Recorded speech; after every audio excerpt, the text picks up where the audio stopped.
আসসালামু আলাইকুম। এটা হতেছে পেপার মেশিন। ইনশাল্লাহ আমাদের প্রজেক্টে কার্পেটিং চলতেছে। পেপার মেশিনে মাল ভাঙা হইতেছে, ডেন্স কার্পেটিংয়ের কাজ চলতেছে, 40 mm কার্পেটিং।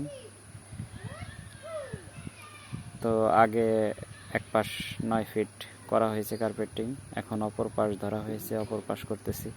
আলহামদুলিল্লাহ কাজ অনেক সুন্দরভাবে আগায় যাইতেছে। 1500 মিটারের মতো কাজ অলরেডি হয়ে গেছে, আরও করতেছি।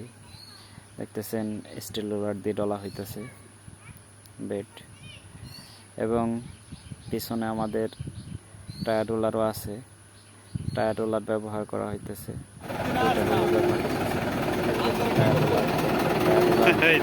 করার কারণ